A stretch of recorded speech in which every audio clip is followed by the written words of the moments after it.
Hello friends, welcome to Indira study. Indira study में आप सभी का स्वागत है। आज हम रिप्रेजेंट कर रहे हैं फिजिक्स, जिसमें आज का हमारा नया टॉपिक है संधारित्र के परावैद्युत पर प्रेरित आवेश। ठीक ना। तो आज का हमारा टॉपिक क्या है? संधारित्र के परावैद्युत पर प्रेरित आवेश। तो चलिए देखते हैं कि संधारित्र के परावैद्युत पर प्रेरित आवेश कितना होता है, उसकी वैल्यू कैसे ज्ञात की जाती है। ठीक ना। चलिए ज्ञात करते हैं। तो संधारित्र के परावैद्युत पर या परावैद्युत पर प्रेरित आवेश का मतलब क्या, पहले ये समझ लेते हैं। ठीक ना। यानी संधारित्र के परावैद्युत पर प्रेरित आवेश, इसका मतलब क्या समझते हैं, इससे क्या समझते हैं, पहले हेडिंग समझ लीजिए, सब क्लियर हो जाए। संधारित्र के परावैद्युत पर प्रेरित आवेश का मतलब ये है, यदि संधारित्र की दोनों प्लेटों के बीच कोई परावैद्युत पदार्थ की पट्टी रख दी या कोई परावैद्युत पदार्थ रख दिया जाए, तो उस पट्टी के सिरों पर जो आवेश उत्पन्न होता है, जो यानी कि हमने बताया तो जो ध्रुवण आवेश जिसे कहते हैं। ठीक ना। पिछले वीडियो हमने बताया था कि ध्रुवण आवेश किसे कहते हैं। ठीक ना। तो संधारित्र के दोनों प्लेटों के बीच यदि कोई परावैद्युत पदार्थ की पट्टी रख दी जाए, तो उस पट्टी के दोनों सिरों पर आवेश की मात्राएं कितनी मात्रा उत्पन्न होगी, और वो कैसे ज्ञात करते हैं, उसी को क्या कहते हैं? संधारित्र के परावैद्युत पर प्रेरित आवेश। वही हमें ज्ञात करना है कि जब संधारित्र की दोनों प्लेटों के बीच कोई परावैद्युत पदार्थ की पट्टी रख दी जाती है, तो उस पर प्रेरित आवेश की मात्रा कितनी होती है। ठीक ना। चलिए देखते हैं। हमने माना एक कोई संधारित्र है ना, ठीक है, ये एक कोई संधारित्र है। ठीक है, ये क्या है? कोई संधारित्र है। इसकी ये प्लेट ए है और ये प्लेट बी है। प्लेट ए धनावेशित है, प्लेट ए कैसी है? धनावेशित। ठीक ना। चलिए, प्लेट ए कैसी है भाई? धनावेशित है। और प्लेट बी क्या है? ऋणावेशित है। प्लेट बी कैसी है? ऋणावेशित है। ठीक ना। समझ पा रहे हैं? प्लेट ए धनावेशित है और प्लेट बी कैसी है? ऋणावेशित है। अगर इसकी प्लेटों के बीच, ठीक ना, चले पहले देखिए, और जब भाई इसके बीच कोई परावैद्युत पदार्थ नहीं होता है, तो मान लेते हैं जो वैद्युत क्षेत्र, दोनों प्लेटों के बीच वैद्युत क्षेत्र क्या है आपका? E0 मान लेते हैं। कितना है? E0। जब निर्वात या वायु है तो पूरे स्थान में दोनों प्लेटों के बीच वैद्युत क्षेत्र E0, और जिसकी दिशा किधर से किधर की तरफ? प्लस से माइनस की ओर, प्लस आवेश से यानी धनावेश से ऋणावेश की तरफ होती है। ये जो वैद्युत क्षेत्र E0 यानी कि दोनों प्लेटों के बीच निर्वात में जो वैद्युत क्षेत्र है E0, इसकी दिशा किधर किससे? धनावेश से ऋणावेश की तरफ होती है। ठीक ना। प्लेटों के बीच उपस्थित आवेश जो धन है और ऋण है, उनके लिए बात कर रहे हैं, उनके बीच क्या है? धनावेश से ऋणावेश की तरफ इसकी दिशा होती है। ठीक ना। वो कहाँ तक? ये यहाँ तक पूरा कार्य करता है। ठीक ना। समझ पा रहे हैं? चले, अगर इसमें कोई परावैद्युत पदार्थ, मान लिया हमने ये कोई परावैद्युत पदार्थ की पट्टी रख दिया है। क्या रख दिया है? कोई परावैद्युत पदार्थ की अगर पट्टी रख दिया है दोनों प्लेटों के बीच, और दोनों प्लेटों के बीच की दूरी स्मॉल डी है भाई, ये भी ध्यान दीजिएगा। दोनों प्लेटों के बीच की दूरी कितना मान लेते हैं? स्मॉल डी हो ना। अगर दोनों प्लेटों के बीच की दूरी क्या हो? Small D. और ये हमने क्या रख दिया? कोई परावैद्युत पदार्थ की पट्टिका रख दिया इसमें। ठीक है, ठीक है। तो इस पे हमने बताया था कि जब संधारित्र की दोनों प्लेटों के बीच कोई परावैद्युत पदार्थ की पट्टी रख दी जाती है, तो उसके दोनों सिरे ध्रुवित हो जाते हैं। परावैद्युत पट्टिका के दोनों सिरे क्या होते हैं? ध्रुवित होता है, यानी कि इस पर ध्रुवण आवेश उत्पन्न हो जाते हैं। तो मान लेते हैं कि इस वाले सिरे भाई प्लस के धन प्लेट के सामने वाली पट्टिका के सिरे पर ऋणावेश, और ऋण प्लेट के सामने वाली पट्टिका के सिरे पर धनावेश उत्पन्न होता है। चले, तो इस पे मान लेते हैं क्या? ये माइनस क्यू डैश। ठीक ना। इस सिरे पर क्या? माइनस क्यू डैश उत्पन्न होता है। भाई इस पे आवेश की मात्रा ये क्यू है ना, जो ये प्लस क्यू है। पट्टिका ए पर जो आवेश की मात्रा वो क्यू है, और पट्टिका बी पर आवेश की मात्रा माइनस क्यू है। ये प्लस क्यू है, ये माइनस क्यू है। और पट्टिका जो परावैद्युत पट्टिका है, तो धन, देखिए भाई, प्लेट ए के धन सिर्फ प्लेट ए के सामने वाली पट्टिका के सिरे पर जो आवेश की मात्रा है वो कितना है? क्यू डैश है, माइनस क्यू डैश है। ठीक है। और ऋण प्लेट के सामने वाली पट्टिका के सिरे पर आवेश कितना है? मान लेते हैं प्लस क्यू डैश है। कितना है? Plus Q dash. कितना भाई? Plus Q dash. ठीक है। तो यानी कि पट्टिका पर जो प्रेरित आवेश है, ध्रुवण आवेश है, वो कितना हमने मान लिया? क्यू डैश है। ठीक ना। कितना? क्यू डैश है ना। समझ पा ना? कितना है? Q dash. तो हमें क्यू डैश का मान निकालना है। किसका मान निकालना है? क्यू डैश का मान निकालना है कि क्यू डैश का मान कितना होगा। समझ पाया ना?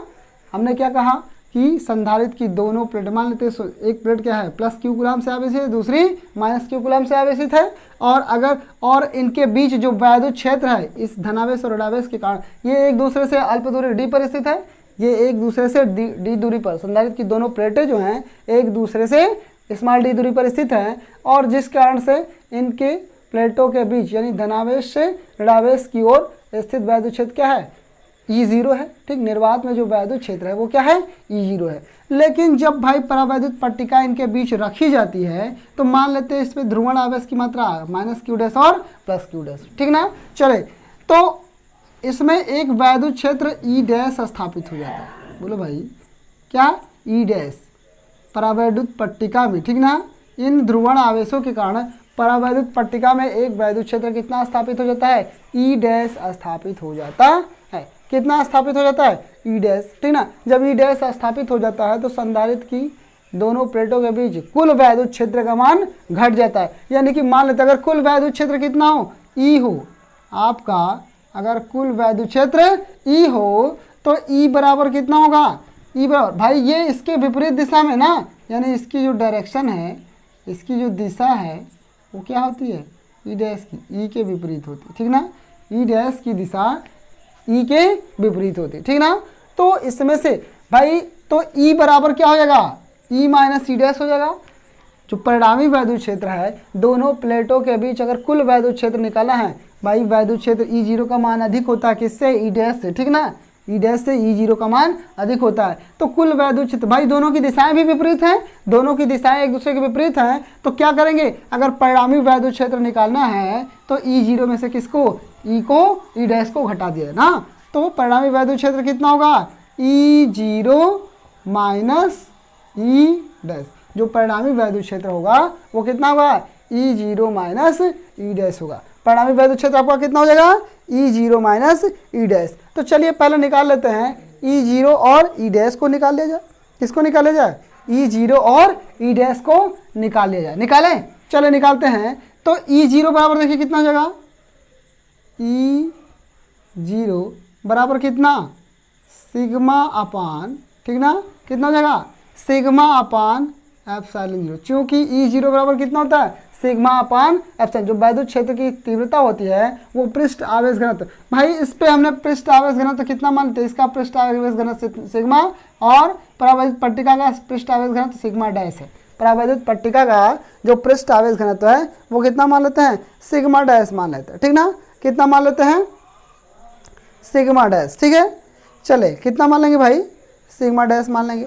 चले तो देखिए आपका देखिए क्या हो जाएगा, ये हमने इसका परावैद्युत पट्टिका का जो पृष्ठ आवेश घनत्व तो वो सिग्मा डैश हमने मान लिया, और जो संधारित्र की प्लेट है उसका पृष्ठ आवेश घनत्व हमने सिग्मा माना, ठीक ना। तो देखिए, तो चूंकि हम जानते हैं कि ई बराबर वैद्युत क्षेत्र की तीव्रता बराबर क्या होता है, सिग्मा अपान एप्सिलॉन 0, सिग्मा अपान एप्सिलॉन 0 होता है। तो भाई सिग्मा का मान देखिए, चूंकि सिग्मा बराबर कितना होता है, Q अपान ए होता है ना। जहाँ ए इस संधारित्र की प्लेटों का क्षेत्रफल, जहाँ ए क्या है, संधारित्र का प्लेटों का क्षेत्रफल। भाई यहाँ पर संधारित्र की प्लेट का क्षेत्रफल और परावैद्युत पट्टिका का क्षेत्रफल दोनों बराबर होंगे, ठीक ना। दोनों क्या होंगे, बराबर होंगे। जैसे भाई ये इस तरह से एक ऐसी प्लेट है, ये जो प्लेट है आपको एक लाइन दिखाई गई दोनों, ये एक ऐसी इस तरह से देखिए भाई, ऐसे स्थित प्लेट, इसको ऐसे स्थिति में रखा गया, ठीक ना।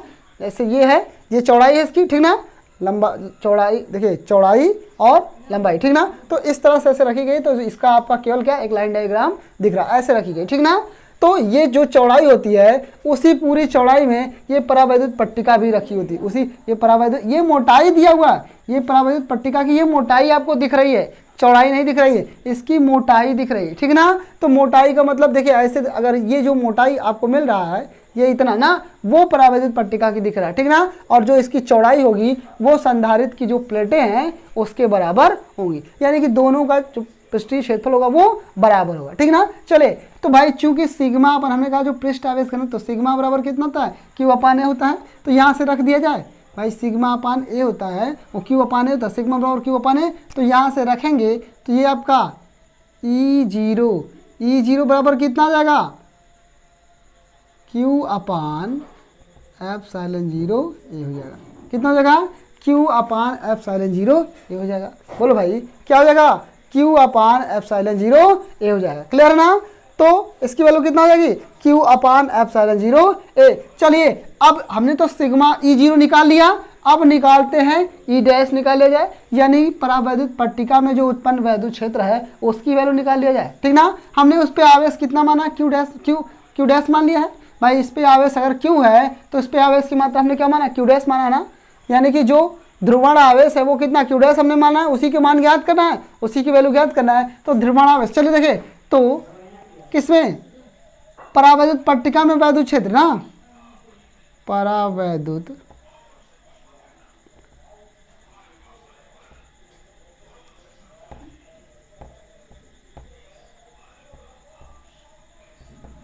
परावैद्युत पट्टिका में वैद्युत क्षेत्र कितना भाई, E0 क्या होगा आपका, sorry E dash, E dash बराबर कितना होगा, E डैश बराबर सिग्मा डैश अपान एप्सिलॉन 0। कितना हो जाएगा, सिग्मा डैश अपान एप्सिलॉन 0। ठीक ना भाई, ये एप्सिलॉन 0 का मान फिक्स होता है, सबके लिए उतना ही होता है। ठीक ना, चाहे परावैद्युत पट्टिका हो चाहे कुछ भी। ठीक ना, एप्सिलॉन 0 होता है। ठीक ना, लेकिन सिग्मा डैश, चूंकि भाई सिग्मा डैश बराबर कितना, Q डैश अपान A होता है। कितना होता है, चूंकि सिग्मा डैश बराबर कितना, सिग्मा डैश बराबर Q डैश अपान A होता है, तो यहाँ पे सिग्मा डैश की जगह पर कितना Q डैश अपान A रख सकते हैं।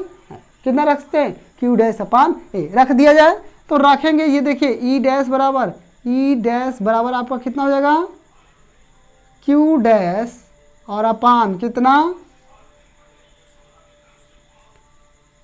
Epsilon 0 A। Q डैश अपान कितना आ जाएगा, एप्सिलॉन 0 A आ जाएगा। Q डैश अपान कितना आ जाएगा, एप्सिलॉन 0 A आ जाएगा। इतना क्या, अब हमें निकालना है, यानी कि दोनों प्लेटों के बीच वैद्युत क्षेत्र की तीव्रता E। तो E बराबर कितना हो जाएगा, दिस सिंप्लाइज दैट, यहाँ से E बराबर कितना हो जाएगा भाई, E0 में से E डैश को घटा दिया जाए, E0 की वैल्यू कितना है, Q upon epsilon 0 A, Q upon epsilon 0 A है, और माइनस को माइनस E डैश की वैल्यू इतना निकालना है, कितना, Q dash upon epsilon 0 A। ठीक ना भाई, हर समान है, अंश पूरा आसानी से घट जाएगा, पूरा अंश आराम से घट जाएगा भाई। क्या है इसका, हर समान है, यानी कि E बराबर आपका कितना हो जाएगा, Q माइनस Q डैश और अपान एप्सिलॉन 0 A। ये आ गया किसमें, ये भाई जब परावैद्युत पट्टी रख दी जाए तो संधारित्र की दोनों प्लेटों के बीच कुल जो परिणामी वैद्युत क्षेत्र है वो आ गया। ठीक है, वो कितना आ गया, परिणामी वैद्युत क्षेत्र E आ गया। लेकिन हम ये भी जानते हैं कि जब संधारित्र की दोनों प्लेटों के बीच कोई परावैद्युत पदार्थ रख दिया जाए जिसका परावैद्युतांक क्या हो, कोई परावैद्युत पदार्थ रख दिया जिसका परावैद्युतांक क्या हो, कैपिटल K हो ना, परावैद्युतांक क्या हो,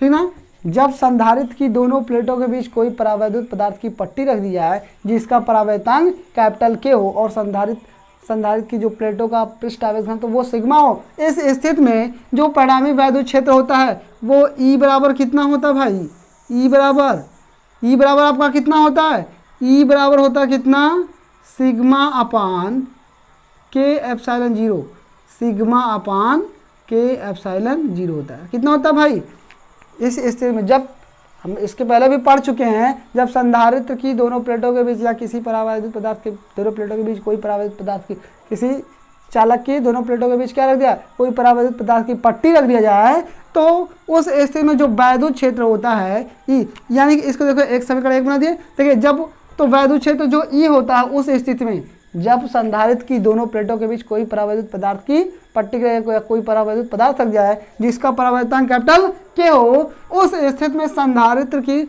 दोनों प्लेटों के बीच जो वैद्युत क्षेत्र की तीव्रता होती है वो कितना होती है, sigma upon K epsilon 0 A होती है। कितना होती है, sigma upon K epsilon 0 A भाई, चूंकि कितना, सिग्मा इक्वल टू कितना, Q अपान A होता है, तो यहाँ से रखेंगे तो E बराबर कितना आ जाएगा, E बराबर आपका कितना आएगा, देखिए भाई दिख नहीं रहा, दिखने में प्रॉब्लम हो रही है देखने में, चलिए ठीक है थोड़ा सा हटा के नीचे लिखते हैं।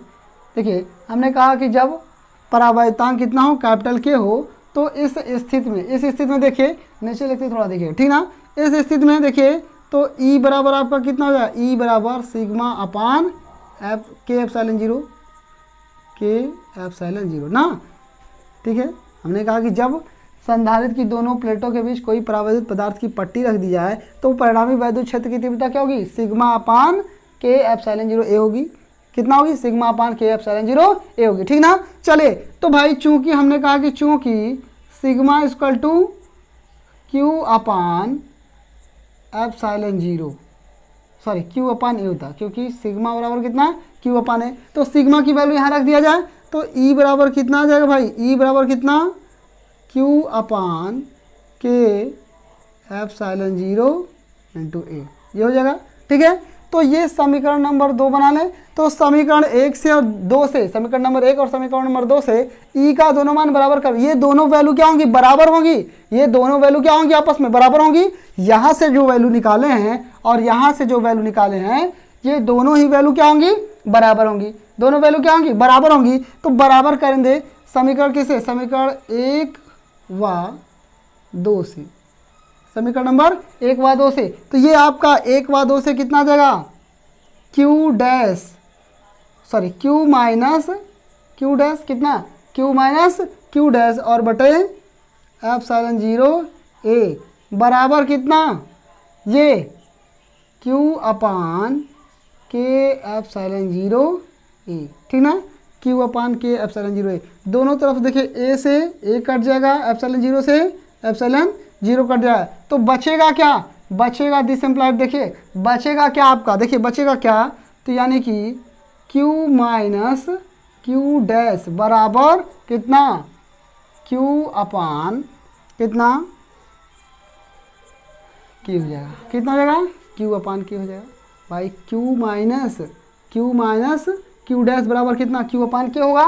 तो हमें निकालना है Q डैश की वैल्यू ना, Q डैश को उधर ले चलते हैं और Q अपान K को इधर ले आते हैं ना। तो देखिए Q डैश को इधर ले जाएंगे तो उधर प्लस हो जाएगा, Q डैश इस Q को इधर, Q डैश को इधर ले जाएंगे ये उधर क्या हो जाएगा, प्लस हो जाएगा, और ये Q अपान K को इधर लाएंगे तो ये क्या हो जाएगा, माइनस हो जाएगा। यानी कि दिस एम्प्लाइज क्या, Q minus Q upon K is equal to Q dash, यही तो आएगा, यही तो आएगा भाई, Q minus Q upon K equal to Q dash. तो यहाँ से हम क्या कॉमन कर सकते हैं, दोनों में से Q कॉमन कर सकते हैं, Q कॉमन करेंगे तो यह आ जाएगा 1 minus 1 upon K is equal to Q dash, ठीक ना। दिस इम्प्लाइज दैट क्या, तो Q डैश बराबर, देखिए भाई Q डैश बराबर कितना आ जाएगा, Q into 1 minus 1 upon K, ठीक है।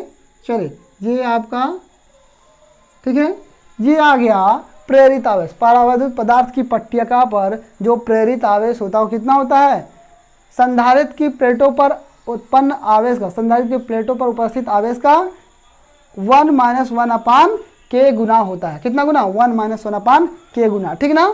चलिए भाई चूंकि हम जानते हैं K इज ग्रेटर देन 1 ना, जो परावैद्युत पदार्थ की पट्टिका के, यानी कि जो परावैद्युत पदार्थ का परावैद्युतांक होता है K, उसका मान क्या होता है, सदैव 1 से अधिक होता है। चूंकि K का मान क्या होता है, सदैव 1 से अधिक होगा। भाई जब देखिए, जब K का मान 1 से अधिक है, जब K का मान 1 से अधिक है तो 1 में भाग देंगे, 1 से अधिक कोई वैल्यू होगी तो 3 4 कुछ भी देंगे, तो ये 1/K का मान वो 1 से कम आएगा, 1/K का मान 1 से कम आएगा। अब जब 1 से कम आएगा यानी जो भी आएगा, ठीक ना, वैल्यू, ठीक है, ये वैल्यू कम आएगी तो 1 में से घटाएंगे तो ये value, total value 1 minus 1 upon K की वैल्यू, भाई चूंकि K का मान 1 से अधिक है इसलिए टोटल यहाँ से जब सॉल्व करेंगे 1 माइनस 1 अपान K को, तो 1 माइनस 1 अपान K का मान कितना होगा, 1 से क्या आएगा, कम आएगा, ठीक ना।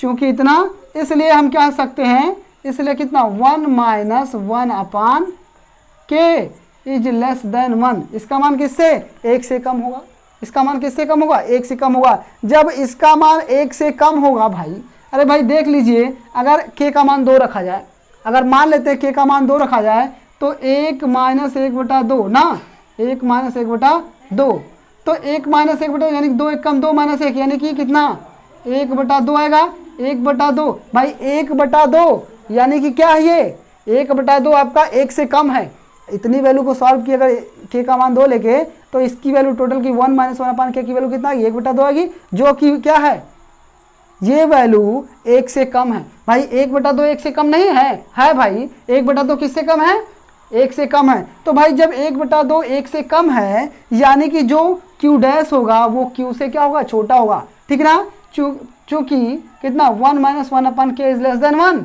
ना, इसलिए यहां से क्या मिलेगा, जो q डैश होगा, q dash is less than q, क्या मिल जाएगा, q dash is less than q, यानी कि जो q डैश का मान होगा वो q से कम ही होगा, ठीक ना। किससे कम होगा, q से कम होगा, ठीक ना। तो इस प्रकार से संधारित्र की दोनों प्लेटों के बीच परावैद्युत पदार्थ पर प्रेरित आवेश की मात्रा ज्ञात की जा सकती है, ठीक ना। तो उम्मीद है वीडियो हमारा पसंद आएगा, और वीडियो हमारा पसंद आए तो लाइक और शेयर करते रहेगा। साथ में चैनल पे हमारे नए हैं तो चैनल को हमारे सब्सक्राइब करते रहेगा। धन्यवाद।